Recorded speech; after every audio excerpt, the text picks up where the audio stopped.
That's RC Ren Kirkus back. We're doing the Japanese turn, July 1940.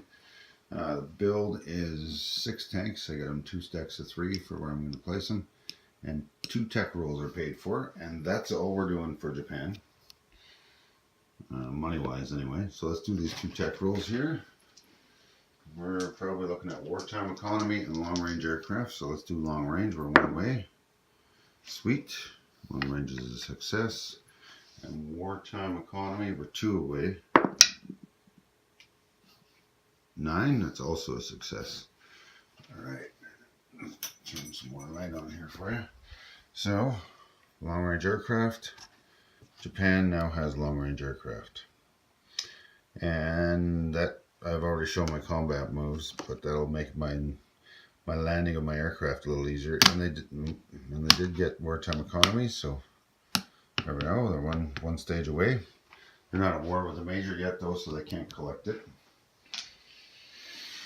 All right, we've got a few combat moves here. I guess the rest of this fleet doesn't move yet. I moved it for landing my aircraft, but that's technically a non-combat move. So we got these 3 dudes that came out of Johor, along with the 3 aircraft off of here. So 1, 2, 3 to get there. We got these 3 guys out of the city here on a land attack, along with a fighter and a tactical that came from the commander's location down here. They've moved 1, 2, 3 to get there. And then same deal, we got these 2 Marines got scooped and delivered amphibiously, along with these 2 guys from Tokyo. And these fighter and tactical are also from the commander's location, so they're also bumped up. And that's about it for that. So we're gonna just take a quick peek here, and I think we're just gonna start rolling. So yeah, these are our 4 battleship, or 3 battleships and a cruiser, and bombardment on this one here, and this one's got no bombardment. It's only land and air attack. So let's just work these up from left to right. So we've got a bombardment. We've got 3 battleships at 4. 1 hit. And 1 cruiser at 2. Miss. Alright, that's handy. So that's first strike. So now the CCP only has one dude there that can shoot back. So worst case scenario, I'm only losing 1 elite marine. Or 2 regular infantry this round, if they hit back. Okay, tactical at 8 from the commander. That's a hit, that's all I needed. And 1 at 4 back. 12. Perfect. So no hits back. Alright, so that is taken.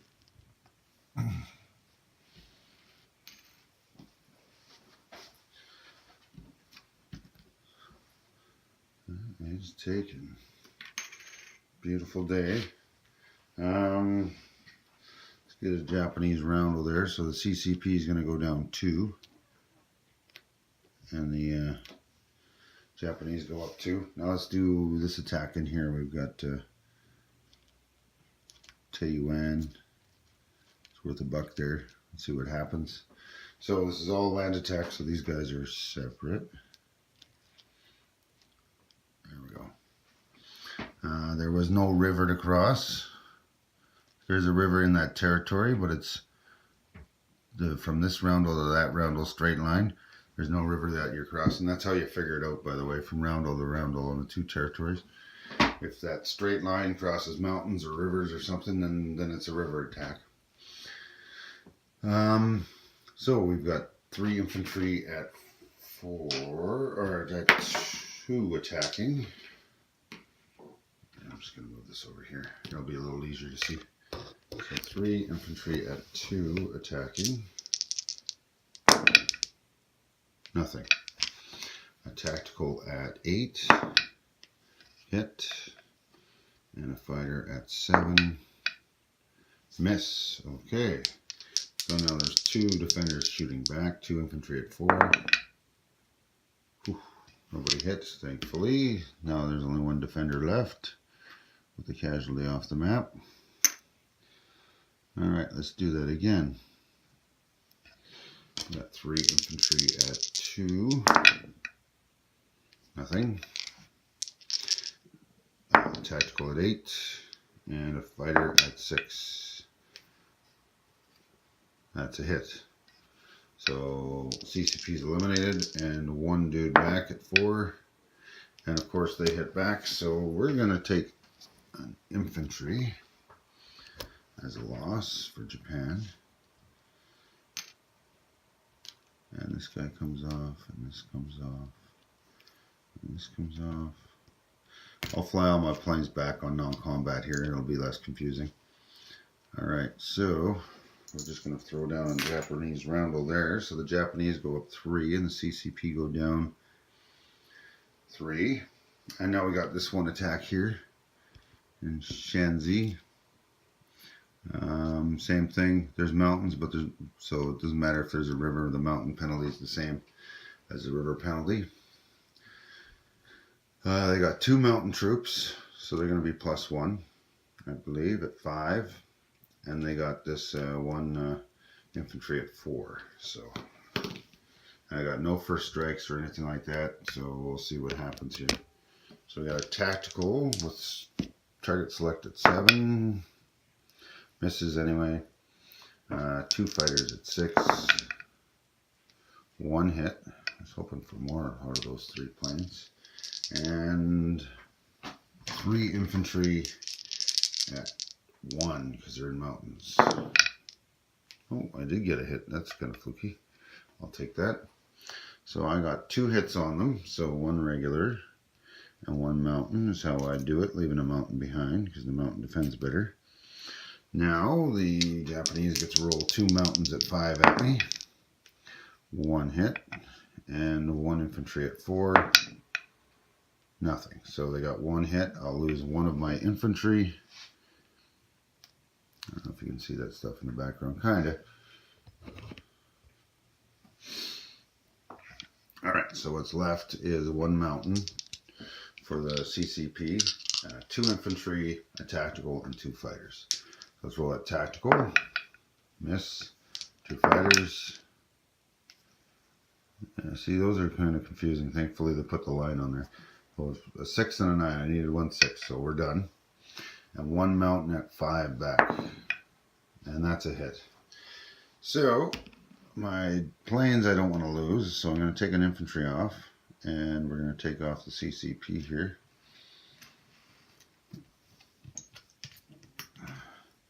You probably hear that fan coming and going in the background. There's a chance my phone's going to ring and I'm going to shut the video down in the middle of something. Because I got a furnace tech showing up to fix my furnace, which is not burning, and it's -10 Celsius outside. So I got little electric space heaters all over the place. She's comfortable in here, but I'm wearing a sweater for a reason. I don't really want to keep my door all the way closed because that's going to keep all the heat out. Keeping my plumbing from freezing too. So, all right. Those are the Japanese attacks. So I'm just going to stop it here. Actually, no, we're just going to show the change. So it's $2 for that one, $1 and $1 for a total of 4.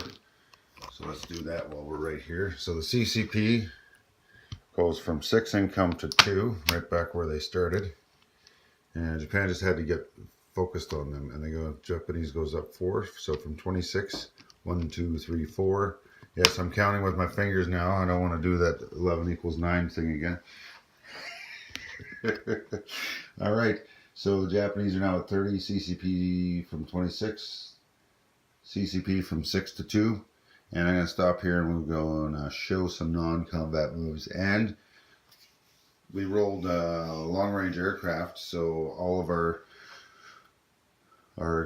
aircraft get a +1 move on top of whatever other bonuses they get from air bases and whatnot. and what is it? Strategic aircraft get a +2 move. All right, I'll leave you there. Okay. Japan, July 1940. All right, Kirkus here again. We're going to be showing our non-combat moves, so it's going to be pretty simple.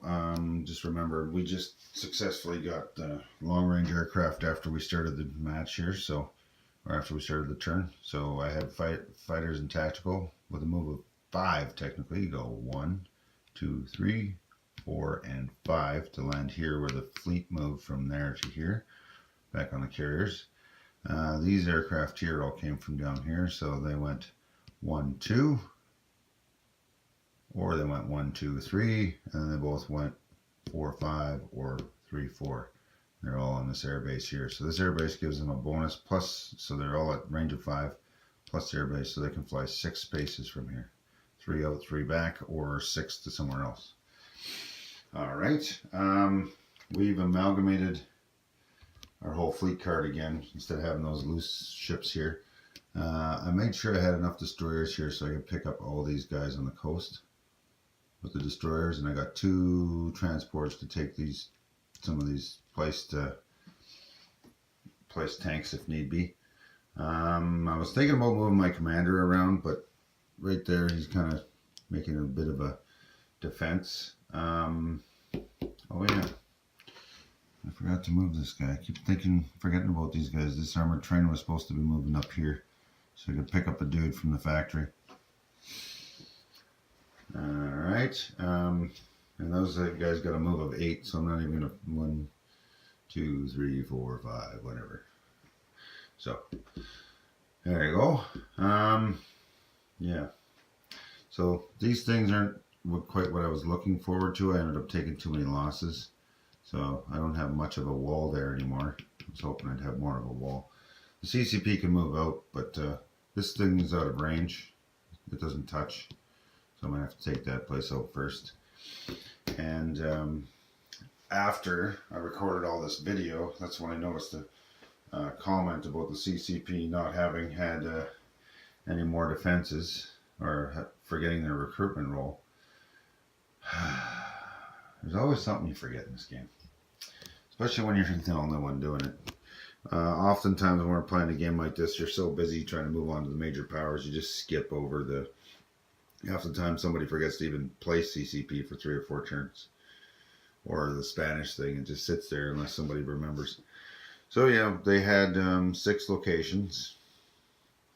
So they get a 6 or less, and they win a free infantry or 2 militia, and they won. I'm not sure where I would put something for the CCP. I don't know if that would have affected anything I was doing, because I didn't really want to have too much stuff in the front because it could be able to get hit by the Japanese. So maybe we'll just throw a dude down. It's kind of after the fact. It's kind of shady way of doing things, but this dude can move next turn. He can move from here to here, or there, or like all around. So we'll just throw him down there. All right, that's the CCP, and Japan collected its $30, and it's starting to look a little more realistic in there, eh? It's going to look a little bit more like a real normal game. Japan's not letting the CCP do whatever while it's kicking the KMT's butt. Now it switched gears and went at the other side.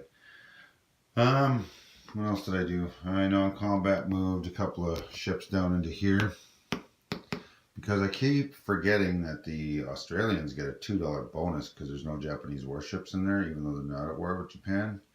So I threw those down there to steal that bonus away from them. I noticed that last turn when Australia was collecting. This guy came from Tokyo here.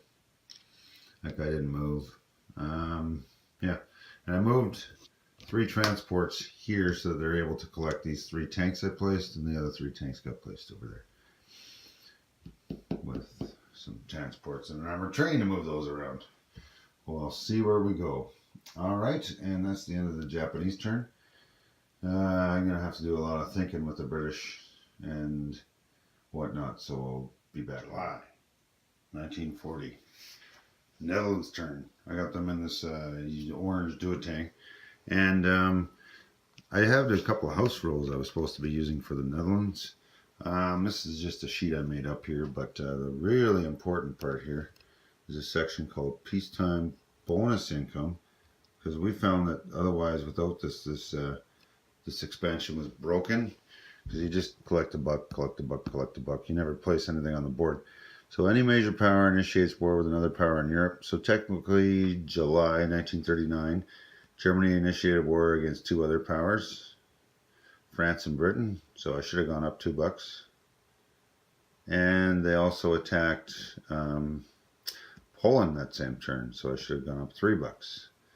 Any power attacks the land or sea zone next to Netherlands territory. I had that sea zone and fight there this turn on the German turn, so I gave them the $3 increase. So they should actually be $6 up. And July 39, they should have done a D6 roll. And January 40, they should have done a D6 roll as well. So that starts adding up in a hurry if you start going, oh yeah, they should have rolled twice. So what we're going to do is we're going to move, the Netherlands already moved up those 3. Now we're going to move them up. 1 for Germany attacking Poland, 1 for Germany attacking, France, another one for Britain. All right. And now we're going to do their 2d6 rolls. So let's zoom that out again. So July 39, they go up 5. And January 1940, they go up 3, so it's a total of 8, but they max out at 12. So I move them up 1, 2, 3, 4, 5, and they're done. So technically, July 39, they should have collected $12 instead of the 1. And January 1940, they should have collected the $12 instead of the 1. So technically, the Netherlands, instead of having these $3 in the bank, they should have $24 plus 2, so they should have 26. I'm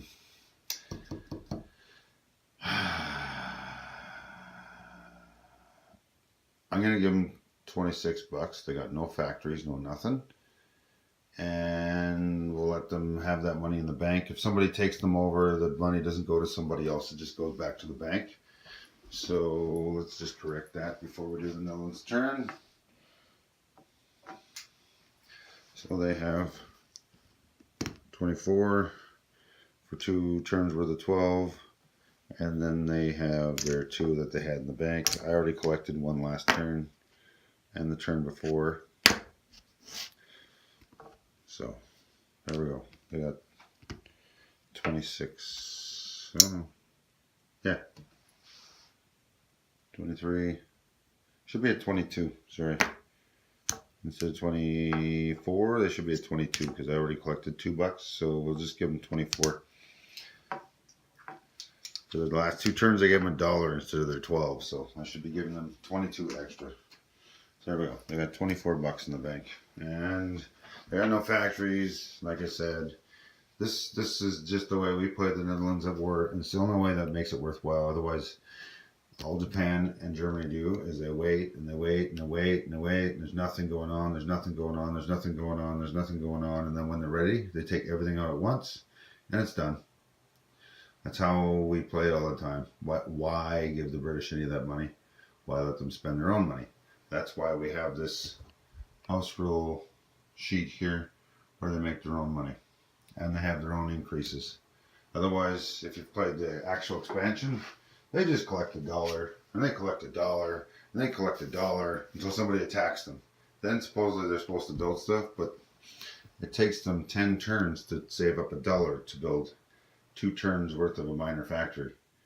They're already dead before that happens. So this actually gives you a chance to play them like a real team. All right, I'm going to stop here, and we'll see what the Dutch do. July 1940, Netherlands turn. So like I said, the last 2 turns, the Netherlands had collected $24.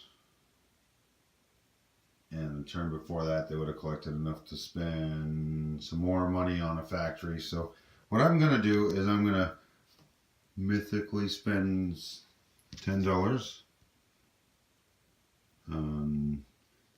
July 39 and July 40, and January 40. And we're going to say that that built a minor factory in their home country.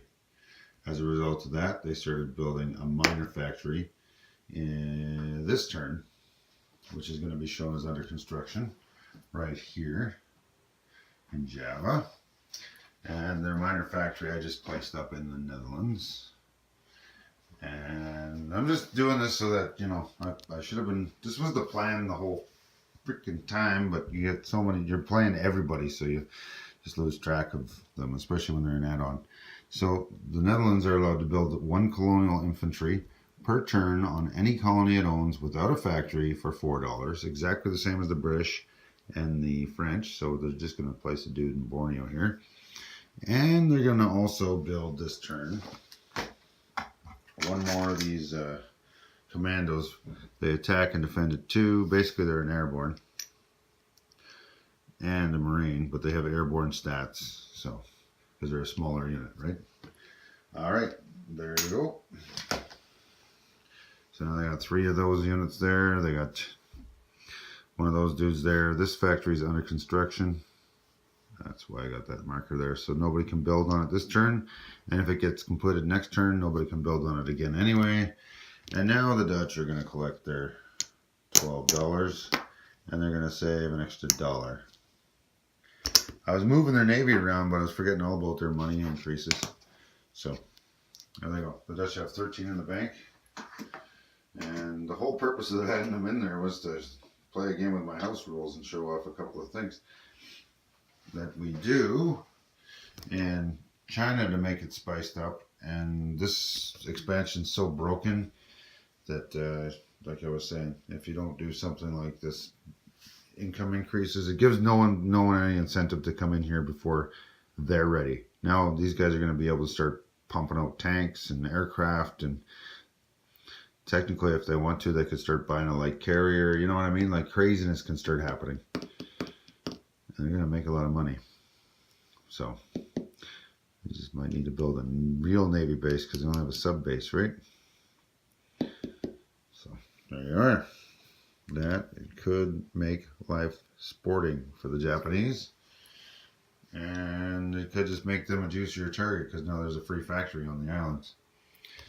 Alright, and yes, the reason I had to build that factory over there first is you can't build a factory out here unless it's connected by supply. So we got a naval base of some form to a naval base which connects supply to that factory at the home country, which is why we had to wait. The last 2 turns we built that one. This turn we built this one. Right? This one just started and got placed this turn. The 3rd turn since they made enough money to buy parts of a factory. So I didn't buy them any other units except for this turn, but I did buy them that one factory the last 2 turns and saved their money up. The rest of their money. Okay, that was a bit of a long-winded explanation, but there you go. Netherlands Fights Back is back on my map. And they're at full income, so I don't have to worry about increasing their money now. Alright, we'll leave it there. RC again. We got the British turn. I just did the Dutch there, so technically they go on the same turn, but I was a little bit preoccupied making sure that the Dutch were back up to snuff here, since I don't normally play with that expansion every time. So I'm going to spend the British money in this way. The British are going to save this $1. They have improved shipyards, so they can build the actual UK British have $7 destroyers, so these are going to be $5 a piece. These things cost $2 to place, but with improved shipyards it's -2. So instead of $3, we're going to save $1, and they're $1 a piece to start.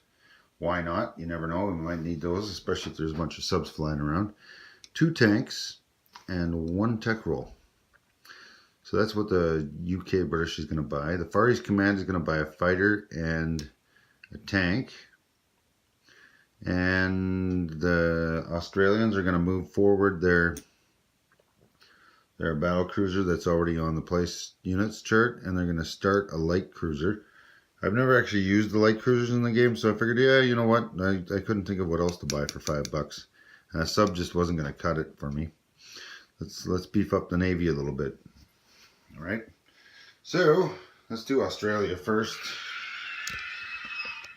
Australia is going to move this forward, and it's going to place a light cruiser. I use grays for lights, and I use yellows for heavies, in case you're wondering. You can paint them up something else or whatever. I just never know how many I'm going to use, so I don't want to have too many sculpts painted up. And Australia doesn't really need that many cruiser sculpts. So 4 is plenty. Yep. Alright, so does Australia really need to do anything with this stuff?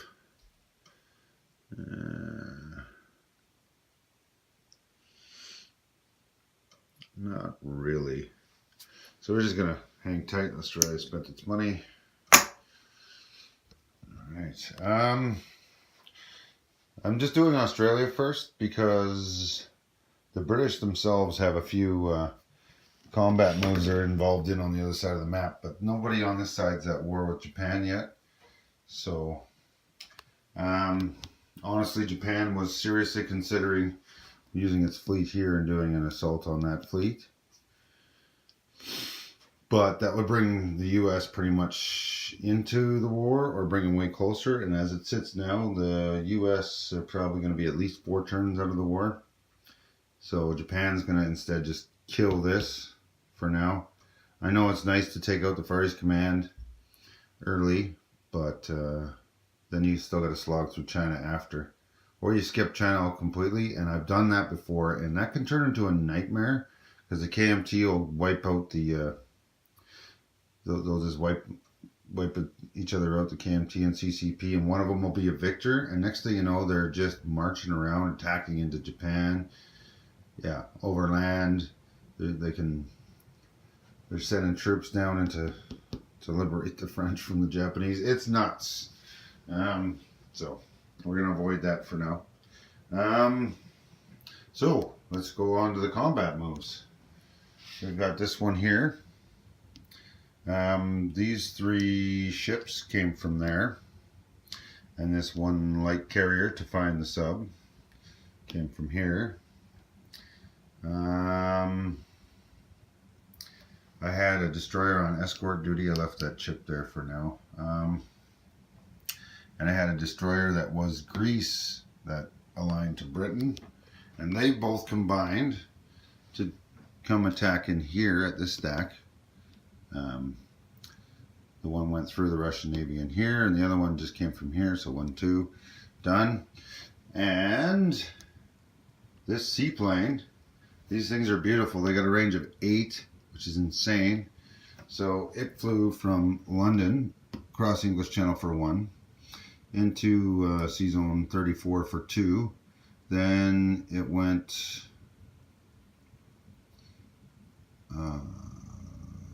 it went around here. So 24, 33, 48, that's 3, 4, 5, and it's still got 3 moves left, and it can land with the French down here.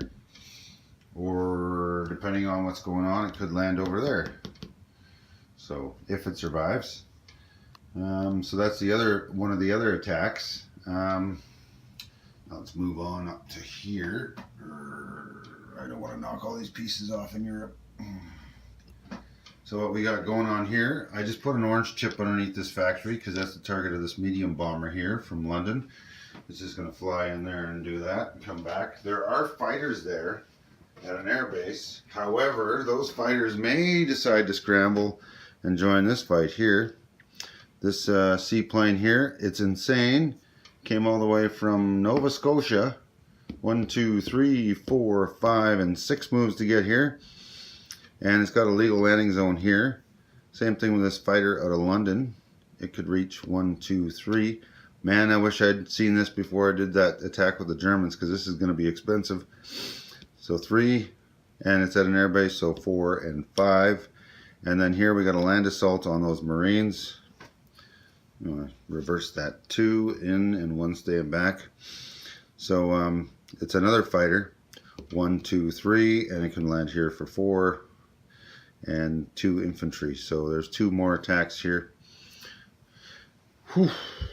Now, if you're the Germans, do you scramble or do you intercept? It's probably, this can only cause 6 damage on there max. So that's $6, but I mean, this transport's 8. The cruisers are a little bit more. These destroyers are 8. So the cheapest units here are more money than they're gonna cost for that. So maybe we'll just see if the AA can do it, and we're gonna scramble in the 2 fighters into here. Man, this is brutal. This plane aircraft was already on combat air patrol in the C zone. I had it on there just as a, that way, because it can't scramble, that way it's already there, right? Whew. So we'll see what happens. And now that my furnace is fixed, I'm going to close the door in here. I might have to close my heat register. She's starting to get nice and warm. Nice and warm. Alright. Let's start with, I'm just changing the angle of the camera here so I can see what I'm doing. I need some D6s, I need some rolling dice. So let's start with the simplest one right there. That one's pretty basic. Alright, so there is no river. There is no mountains. So it's going to be 2 attacks at 2 from the infantry. Oh, there we go, 1 hit. And 1 attack at 6 from the fighter. 2 hits, that's all we needed. So that's 2 Marines for the Germans gone. That's $8 worth of units. Now let's see if they can't take some money back. They're going to be defending just like a regular infantry, 2 at 4. 1 hit back. Alright, so we're probably going to take this dude off there because he's only worth $3. And we're going to take this off, and we're going to take this off, and we're going to take these dudes off. And I didn't bring any British roundels with me. I should have. Oh, I got 1 line around here, so I'm going to throw a British roundel down. And we're going to do the same thing we were doing before, British money. We're going to put that in the middle of, this is the only place, isn't it? So we're just going to put that right there. Actually, we're going to put it right in the mid over there. Know what we're going to do? Screw that. Just going to go over here. And the British go up $1. And the Germans go down $1. There we go. They're all both on the same line. Now, there's 24 bucks on that line, each line, so 2 dozen. Alright, that's 1 attack. Let's do this strategic bombing raid here on that factory. I always forget to do those things. So medium bomber has 1 d6 worth of damage. Oops, I got another die in there. And the AA gets 1 shot. Well, it gets 3 shots, but only one per plane. So here we go. AA missed, caused one damage. Okay. Well, you know what? That's $1 that the Germans have to spend if they want to build 5 units there. But they can still build 4. So there we go. Damage is on. Now, do I want to battle board this? I got a commander in the zone, so the Germans bump up. This plane did not come from a commander, but this one did. You know what? We're going to battle board that, but before we do that, we're just going to wander over here and we're going to roll this one out, because I'm going to pause the video to put that on the battle board. It's just going to get too complicated otherwise and take forever. You guys don't need to see me wandering around back and forth. Alright, so we've got a seaplane at 4 and 2 destroyers at 4. The Italians, if they want to, they can scramble, and I'm going to say they probably will throw in this fighter. Can't remember if tacticals can scramble in this game. I believe they can. I just don't believe they have an interception value. But they can scramble into a Navy zone. They just can't scramble for an air-to-air fight. They're not. That's not what they're made for. They are made perfectly for blowing up ships, though. All right, so that's going to change the odds a little bit, but the British are just trying to slow down the inevitable here, and maybe make it so that it's not as strong and easier to take out on the second wave. All right, so let's do the British attack first. We got 2 destroyers. Oh, and that seaplane did come from a commander location, so it's bumped up to 5. So we got 2 destroyers at 4. 1 hit at a 2, miss at a 10. We've got a seaplane at 5. Oh, miss. So only 1 hit. So if you were the Italians, you'd probably lose this torpedo boat destroyer, or sorry, this coastal sub. All right, and now Italy has no commander there. They placed their commanders in the capital, but they haven't had a chance to move them yet. So Italy is going to roll. Let's roll a fighter at 6. Nope, miss. A tactical at 7. That's a hit. Okay. Battleship at 8. And that's 2 hits. Need 1 more. Cruiser at 6. Miss. I don't even remember what a torpedo boat destroyer or what a coastal sub shoots at. Coastal sub is a defensive 2. So there we go. Miss. And a regular sub is a 3. Miss. So I only got 2 hits with all that stuff. It's a good thing I scrambled those planes. Too many rounds of this is going to be expensive. So the seaplane shoots at 5. So I would say keep the seaplane and lose these guys. And now if you were the British, you could do a strafe and run, or you could just hope to get 1 more hit. I'd say I would retreat with that aircraft. And the aircraft, when it retreats, can go its remaining movement. So 1, 2, 3, 4, 5. Isn't this sneaky? 6, 7. There we go. We don't want to. We'll retreat it over to there, so that aircraft can't move. It's been retreated to Cairo. All right. I think the seaplanes have to go from naval base to naval base too, because they don't use air, or do they use air bases? I don't even really understand these seaplane rules yet. So, all right, I'm going to stop the video. We're going to set this up on the battle board, and we'll take a look at what happens. 1940 July, British turn continued here. This is the battle in the Baltic Sea. We're going to have the British have a torpedo boat destroyer, and a cruiser they all got from Sweden. This seaplane flew in from Nova Scotia. It's attacking in a 4. The fighter's from London, where there's a commander, so it's going to go up 1. All right. The Germans have a transport. I just put it on the map so I don't forget to take it off as a casualty this time. And a commander who doesn't get to roll, but he does affect everybody else's rolls. So what we got here, because there's a commander in the zone, these 2 fighters and the cruiser go up from 6 to 7, the 2 destroyers to 5, and the seaplane from 4 to 5 as well. So the odds are a little not in the favor of the British, but really the British got these free units, and if they just let them sit there, the Germans can just overwhelm these in separate groups. They'll overwhelm these guys, and then these aircraft won't get there. At least maybe this fighter can kill a German aircraft in the first round here. So let's start with the the British rolling. So we got one fighter at 6. Oh man, that's a miss. A cruiser at 6. That's a hit.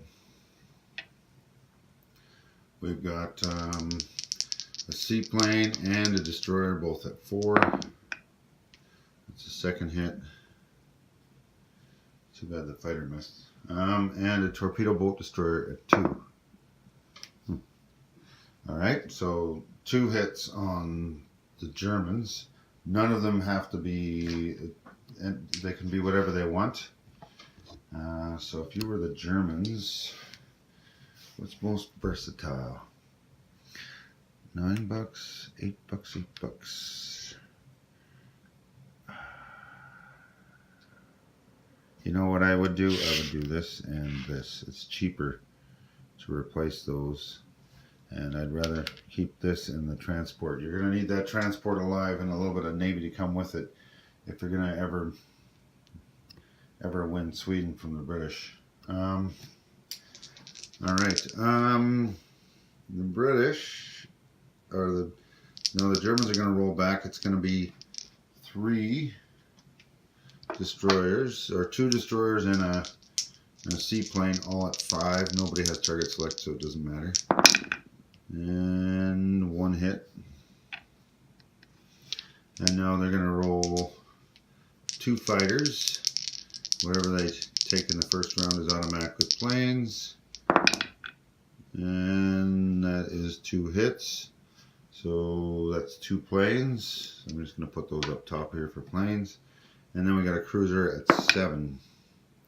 Miss. So I take 1 regular casualty.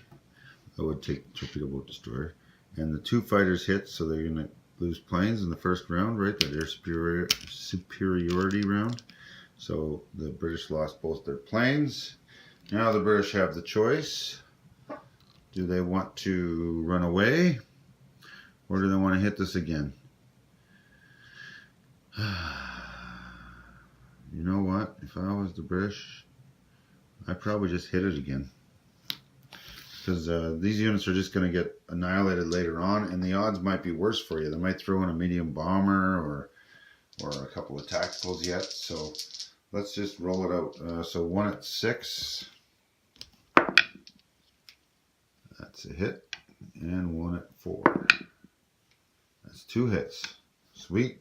Excellent choice to roll it out. Whew. Now comes the big choice. How badly do they want their Navy? And how badly do they want that transport? Do they just keep a cruiser? Do they lose a plane? Do they lose the transport? Actually, transports can't be taken as casualties till everybody else is dead.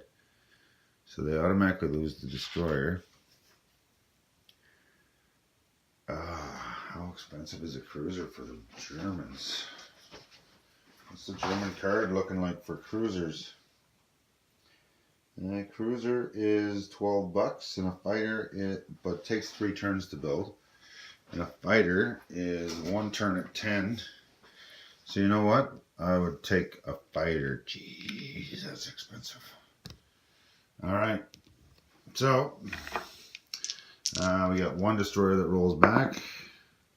Miss. 2 fighters and a cruiser. I'm just going to roll all 3 together. They're all at 7. And that's 3 hits. Perfect. So the British only had 2 units left. They're gone.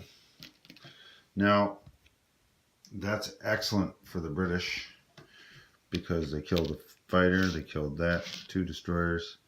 And they lost. They did lose a fighter and a seaplane. But they took a fighter and a seaplane. And all they did was lose a torpedo boat destroyer, a cruiser, and a destroyer. So yeah, no, I mean, so these are the only survivors. I'm gonna bring them back. So the Baltics look much different. Now, take that Combat Air Patrol chip off, because the only guys left in here are those. And this 1 fighter gets to fly back here where there used to be 2. So If they didn't bring the fighters in, they would have had no Navy left and no transport. But they don't really have a bombardment anymore. They just got the one cruiser. That's it. All right. Yeah, Germany doesn't really want to build Navy. All right. So that is the combat moves. Oh no, I still got one more down there. Let's roll that one out. I forgot about that one. I'm doing too much moving around and not enough other stuff. All right, will this fit in the middle of, yes. That's also kind of the nice thing about using super cheap, flimsy Vichy markers. They're just on the back of some kind of Halloween candy box or a cereal box. The reason for that is this fits nicely.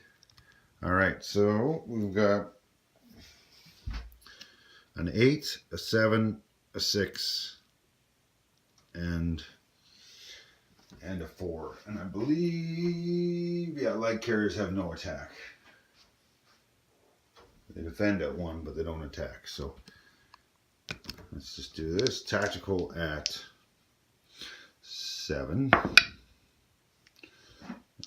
Battleship at 8. Hit. Cruiser at 6. Destroyer at 4. There, 2 hits. That's all we needed. So now we have a destroyer at 4 back. Miss. And we've got a sub at 3 back. Miss. There we go. It's kind of a waste for the Germans, but in a way it's not, because it got this Navy moving around where it wanted it to. So that one side got attacked and only a little bit came in. See? There's more than one reason to send out convoys and lose all your stuff. Alright. So that was expensive for the Germans this turn and the British, but I think it's worse for the Germans than the British. So now we're going to do some non-combat moves here. The British have increased their only income already.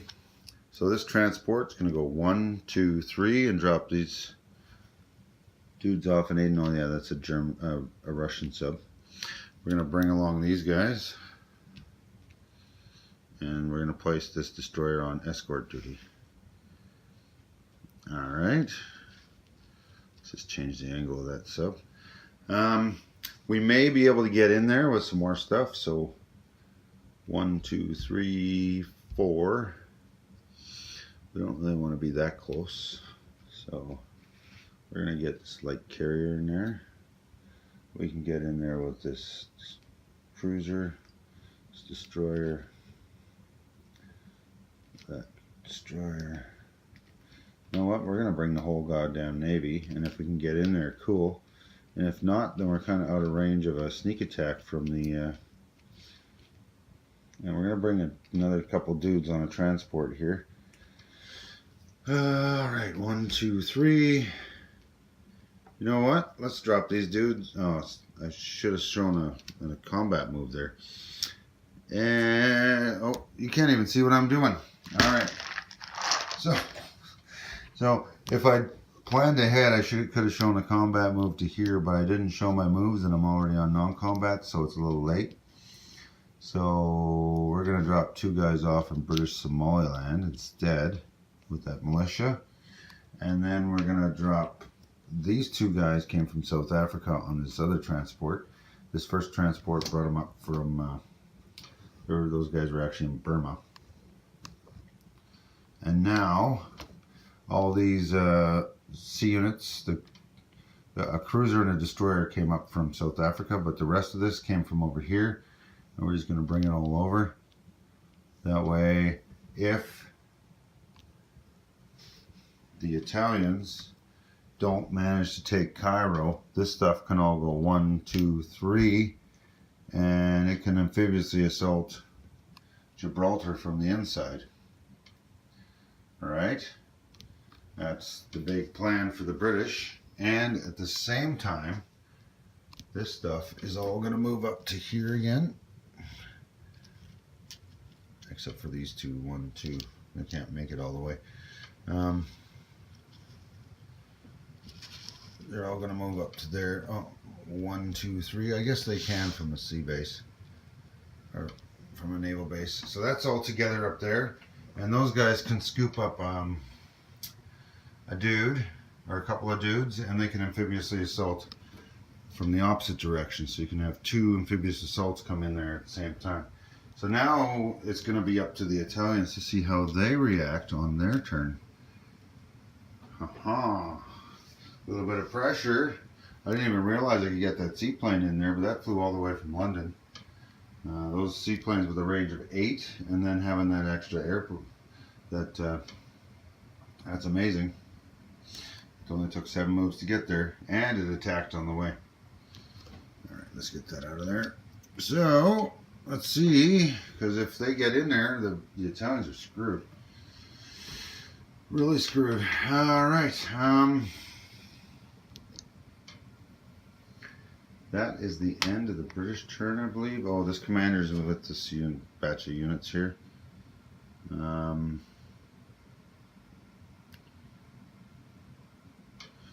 can move 6, right? And they move as though flying. So 1, 2, 3, 4, 5, 6. Not quite enough.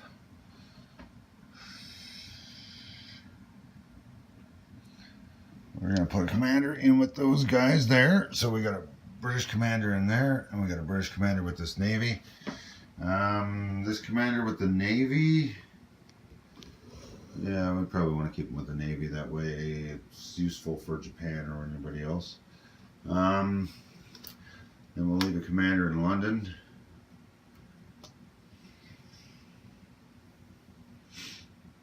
Okay, I believe it's the French turn next. I have no idea what I'm doing with France, so we'll figure that out. Alright, that's a really long British turn, but that was pretty busy. So, yeah, I'll leave it here and we'll see you in the Oops, British turn. Placing units. Tories command can send this fighter over to here too. So let's do that. You're going to place a fighter in there and a tank. The British are going to place a destroyer and a tank. They're going to go up here, and just in case some craziness happens, they're going to throw a destroyer down at this Navy port, our naval base, and they're going to throw a tank up there with the fighter in that minor factory there. If I could reach it. There we go. Alright, so that's it. That's the British turn, finally. Okay, I can't remember if I did the tech roll for the British or not. Before I start the French turn, it's a 3. They did not get their wartime economy. Okay, July 1940, French turn. They are going to spend $6 and buy a Colonial for 4 and a $2 tech roll. And France is going to lend lease $1 to the KMT, which is half their income.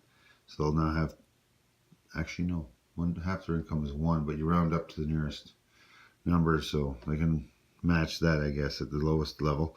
And they're going to lend lease the remaining $4 to the British. All right, so let's hop on in and do that. But before we do that, I'm just going to place this unit because it doesn't really affect anything. I have nowhere to place him that I know of. So in case things go sideways up here, let's make it not super easy for the Japanese. There you go. That really has no hope. We're going to take these 2 commanders here because we got no units up there anymore. Well, we'll leave one there in case somebody lend leases the French something. That is technically their capital. And we're going to move this guy 1, 2, 3, 4, 5 to where this dude is. There we go. A commander there, and a commander there, and a commander sitting there with no planes to order. But whatever. That is how it is.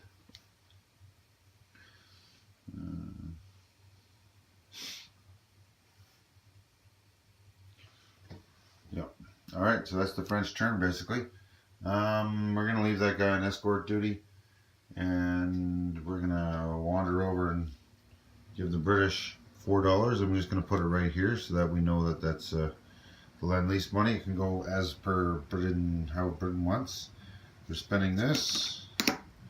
They are Lend-Leasing the KMT1 with their whole bonus of 1.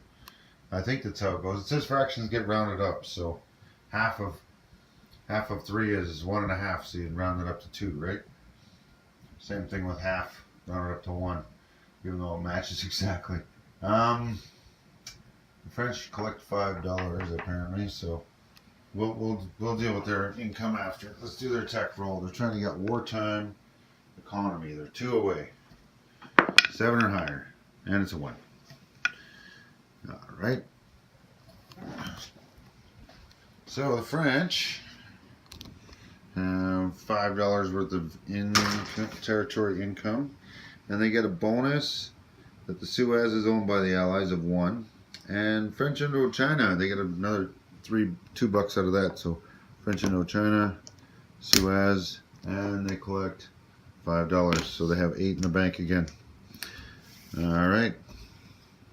I don't know what else to do with France. You can't build a factory if you don't have a major at home. They got no ports. They'd have to build a port first before they could build a factory. I guess they could attack the Vichy here. That might almost be worth it if you're France. Depends on what happens in the Med here. Right now the Med's owned by the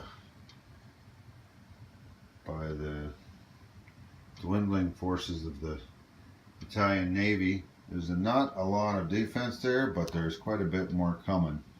So if they don't get their shit together, that stuff's gonna hammer that end, and that stuff's gonna hammer that end, and Gibraltar's gonna get squeezed like a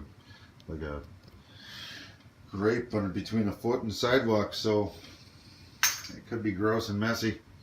Anyway, I'll leave you there, and yeah, we'll do the Italian turn next.